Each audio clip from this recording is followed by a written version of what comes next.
Ayan po, isang mapagpalang hapon po sa buhay ng bawat isa. At muli, naririto po tayo sa ating online Bible study sa Rema Philippines tuwing alas 4 po ng hapon. At ngayon po ay ipagpapatuloy po natin ang nasimulang topic po ni Pastor AC, sinundan ni Pastor Oge. At ngayong hapon po ay ipagpapatuloy po natin ang atin pong topic dito po ang title po ng atin pong topic is Sometimes God works in the place we least expect. Ano po? At naumpisahan na po ni Pastor AC yung number 1, number 2. Ngayon po, sa hapon po na ito, pag-aralan po natin ang number 3 at number 4. Dito po sa may number 3, ang sabi po niya dito sa Sometimes God works in the place we least expect. Dito po sa may number 3, an ordinary field. Ano po? Kung mayroon po kayong mga Biblia, buksan niyo po dito sa may Lucas, chapter 2, verse 8 to 14. Ulitin ko po, dito po sa may Lucas, chapter 2, verse 8 to 14. Basahin ko po sa inyo, ang title po nito, ang mga pastol at ang mga anghel. Doon ay may mga pastol na nasa parang at nagbabantay ng kanilang mga tupa ng gabing iyon. Verse 9, nang tumayo sa harapan nila ang isang anghel ng Panginoon at nagliliwanag sa kapaligiran nila ang kaluwalhatian ng Panginoon. Ganun na lamang ang kanilang pagkatakot. Ngunit sinabi sa kanila ng anghel, huwag kayong matakot. Ako'y may dalang magandang balita para sa inyo na magdudulot ng malaking kagalakan sa lahat ng tao. Verse 11, sinilang sa inyo ngayon sa bayan ni David ang tagapagligtas, ang Kristong Panginoon. Verse 12, ito ang inyong palatandaan. Matatagpuan ninyo ang isang sanggol na nababalot ng lampin at nakahiga sa isang sabsaban. Verse 13, biglang lumitaw kasama ng anghel ang isang malaking hukbo ng mga anghel. Sa kalangitan, sila'y nagpupuri sa Diyos at umaawit. Verse 14, papuri sa Diyos at sa kaitaasan at sa lupa ay kapayapaan sa mga taong kinalulugdan niya. Ito pong number 3 ay halos in-connect doon sa may tinuturo ni Pastor Oge kahapon na ang pagkasilang ni Jesus doon sa lugar ng sabsaban. Pero ito pong number 3 ay ang Diyos ay kumikilos kahit sa ordinaryong lugar. Nangungusap ang Diyos kahit sa mga ordinaryong lugar. Sabi po niya dito ay number 3, an ordinary field. Sa verse 8 sabi niya, doon ay may mga pastol na nasa parang. At habang ang mga tao ay nasa parang, lumitaw ang anghel ng Diyos at nagsimulang mangusap sa mga taong ito patungkol sa tagapagligtas, patungkol sa isinilang na tagapagligtas, walang iba kundi si Jesus. Alam niyo po, sa ordinaryong bukid, sa ordinaryong parang, pag sinabi kasing parang, madamo lang yan eh. Po ba? Bukirin, sa ibang mga or madamong lugar lang yan.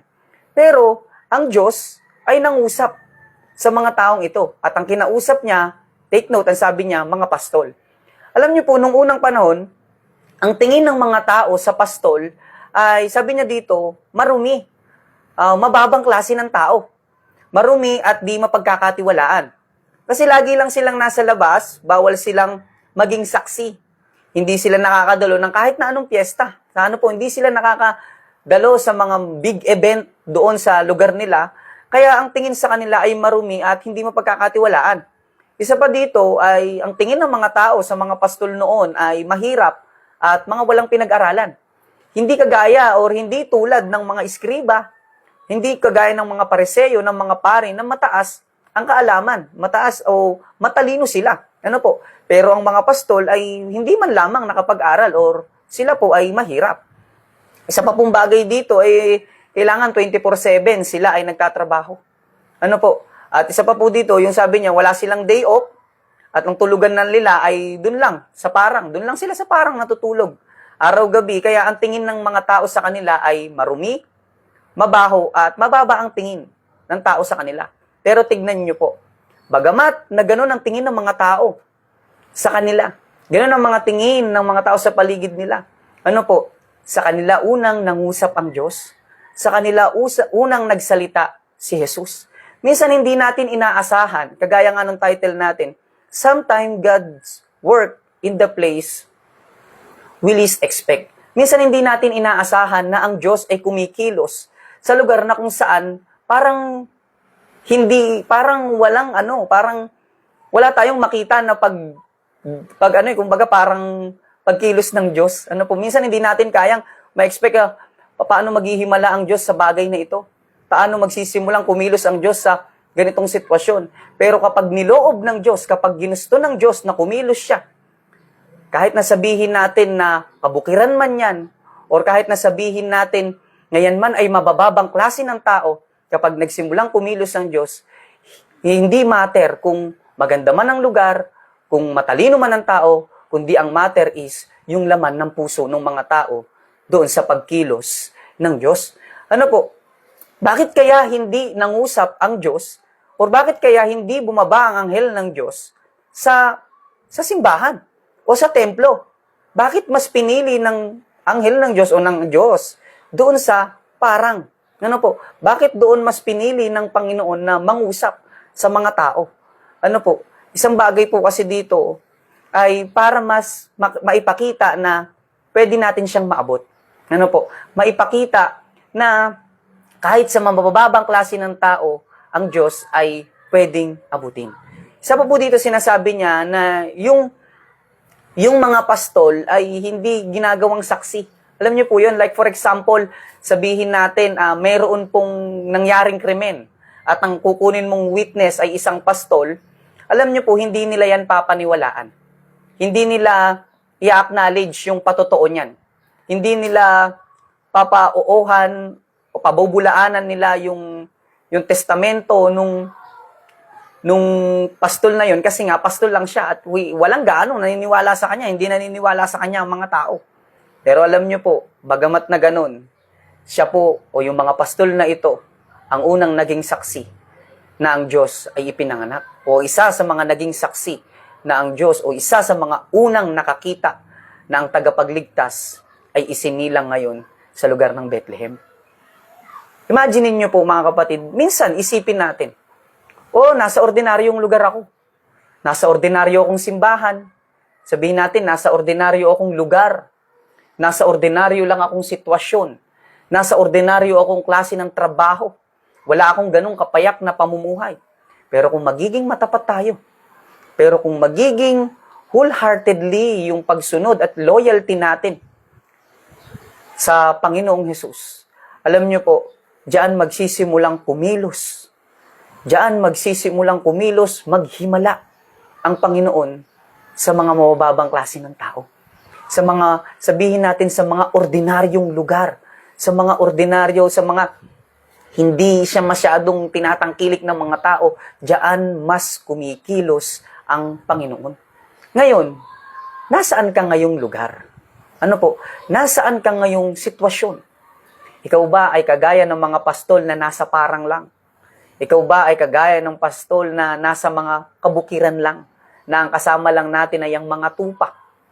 Pero kung magiging matapat tayo, magiging faithful tayo sa mga bagay na ito, na sinasabi po ng Panginoong Hesus, kaya niyang kumilos sa bagay na ito. Tignan niyo po yung verse 13.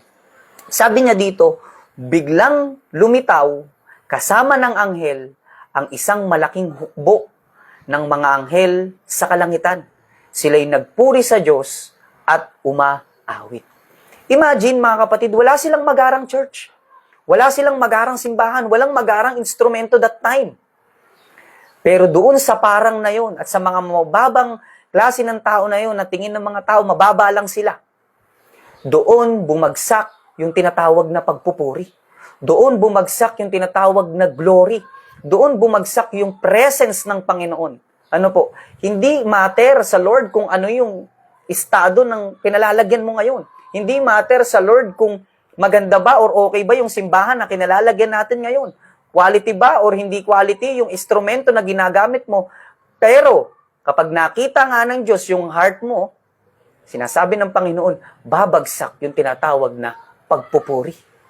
Kaya nga, minsan or madalas, ginagamit ng Diyos yung mga ordinaryong bagay para ipakita niya sa iyo, sa akin at sa lahat ng mga tao na hindi pwedeng limitahan ang kapangyarihan ng Diyos. Kaya mga kapatid, ang isang solusyon ay katapatan. Marahil ngayon ay nasa ganyan tayong sitwasyon. Pero matuto tayong magtiwala sa Panginoon dahil darating ang araw at panahon na tayo po, dyan sa kinalalagyan natin, ay maghihimala ang Panginoong Jesus. Amen po. Dito po sa may number 4, sabi niya dito, a fishing boat. Ano po? Dito po sa may Lucas chapter 5, verse 1. Adjust lang po tayo ng konti, mga kapatid. Dito po sa may Lucas chapter 5, verse 1 to 11. Ano po? Basahin ko po sa inyo. Ang pagtawag ni Jesus sa unang 4 na alagad.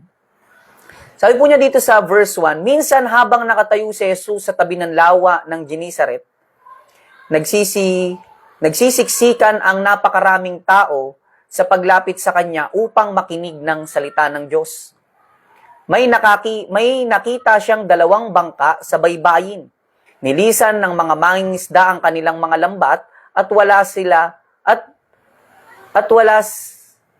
sa kanilang mga bangka. Sumakay siya sa isa sa mga ito na pag-aari ni Simon. Hiniling niya rito na ilayo ng kaunti ang bangka mula sa baybayin. Naupo siya sa bangka at nangaral sa mga tao. Pagkatapos niyang mangaral, sinabi niya kay Simon, "Pumalaot kayo at ihulog ang mga lambat upang manghuli." Sumagot si Simon, "Guro, magdamag po kaming nagpagod, ngunit wala kaming nahuli. Ngunit dahil sa sinabi ninyo, ihuhulog ko ang mga lambat," ganun nga ang ginawa nila, at nakahuli sila ng maraming isda. Kaya't halos mapunit ang kanilang mga lambat. Kinawayan nila ang kanilang mga kasamahang nasa kabilang bangka upang magpatulong. Lumapit naman ang mga ito at napuno nila ang 2 bangka. Ano pat halos lumubog ang mga ito. Nang makita iyon ni Simon Pedro, siya'y lumuhod sa harapan ni Jesus. Sinabi niya, "Lumayo kayo sa akin, Panginoon, sapagkat ako'y isang makasalanan." Nangilala siya at ang kanyang mga kasamahan dahil sa dami ng kanilang huli. Gayon din sina Santiago at Juan na mga anak ni Zebedeo at ang mga kasosyo ni Simon. Sinabi ni Jesus kay Simon, "Huwag kang matakot, mula ngayon mga tao na sa halip na mga isda ang iyong huhulihin." Nang maitabi na nila ang mga bangka sa pampang, iniwan nila ang lahat at sumunod sila kay Jesus. Alam niyo po mga kapatid, dito po sa may number 4, a fishing boat. Ano po? Dito po ay pinakita dito kung papaano nakakilala. Ano po? Papaano na-encounter nila Simon Pedro, nila Santiago, si Jesus. Sa simpleng pangangaral ni Jesus. Ano po? Saan? Doon po sa may tabi ng dagat. Dito makikita po natin, sabi niya dito, isang ordinaryong sermon. Ano po? Walang maayos na pulpito. Ano po? Simpleng bangka lang. Pero maraming tao ang kumilala sa Diyos at nagsuko ng buhay nila. Alam niyo po mga kapatid, ito pong bagay na ito ay parang minsan nagiging thinking natin na kailangan kasi maganda yung church natin. Kailangan kasi maganda yung, yes, hindi masamang mangarap. Pero kung sa ngayon, tinitignan ng Diyos yung katapatan natin sa bagay na yan, ay maging matapat po tayo. Bakit? Kasi darating at darating ang time, may makakamit din po natin yung mga bagay na yun. Pero tignan po natin yung ginawa ni Jesus. Sa simpleng sermon, sa tabi ng dagat, nang makita niya ang napakaraming tao, siya po ay nagsermon. At dahilan lang doon sa may bangka na yon, alam niyo po, maraming tao ang kumilala sa Diyos. At may mga tao pa na nagsuko ng buhay at dahil doon, sumunod kay Jesus. Minsan yung simpleng pangangaral natin, yung simpleng paghahayo natin, nakala natin normal na araw lang, akala natin normal lang nating ginagawa. Pero ito po pala ay nagiging valuable o napakahalaga sa harapan ng Panginoong Hesus. Akala natin yung pagsimpleng follow-up, akala natin yung simpleng pagkatok sa bahay ay napakalaking buhay. Ano po, ang kayang baguhin nito kung tayo po ay magiging matapat.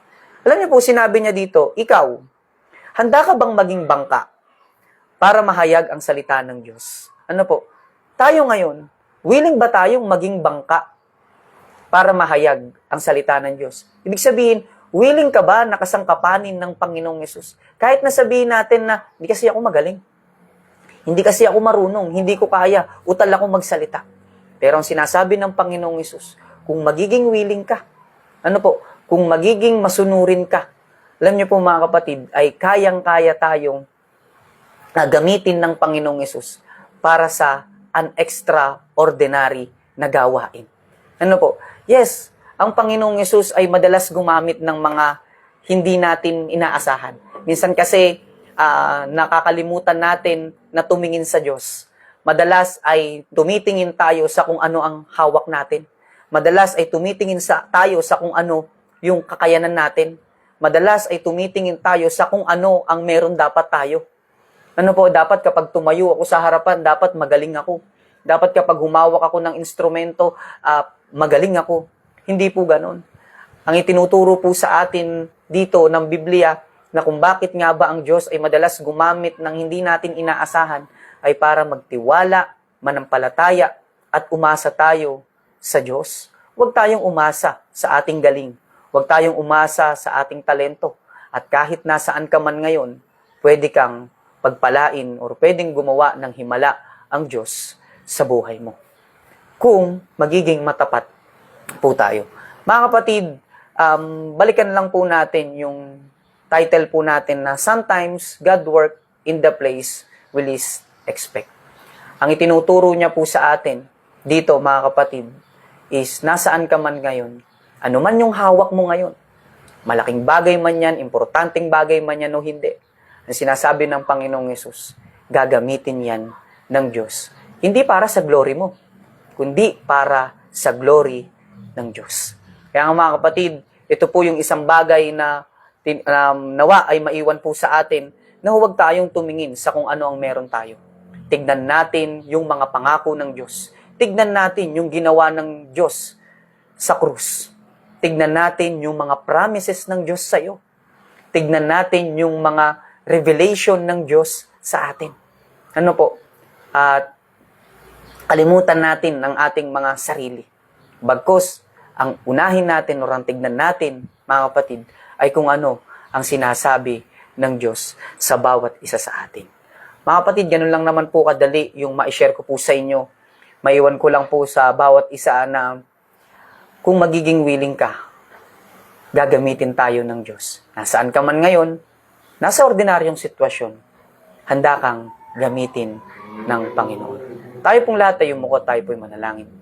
Aming Ama, sa pangalan po ng iyong anak na si Jesus, patuloy kaming nagpupuri, patuloy kaming nagpapasalamat sa kabutihan at sa kadakilaan mo.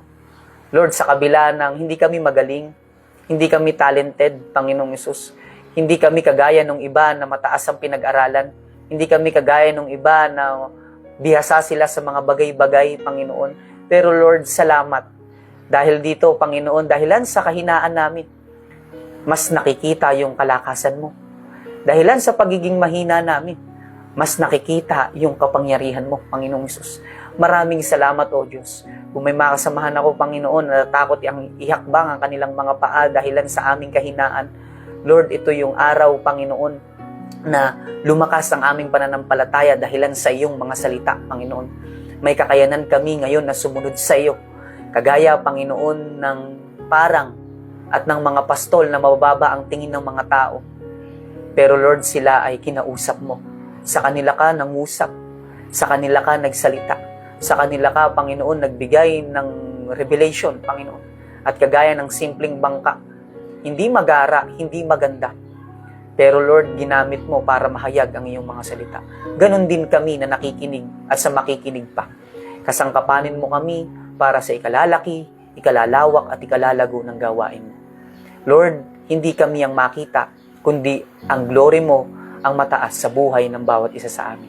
Silang namin binabalik ang pinakamataas na papuri, pagdakila, paggalang, pagsamba sa pangalan ng iyong anak na si Jesus. Amen and amen.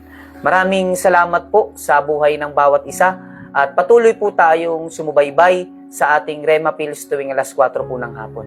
Maraming salamat po. God bless you po.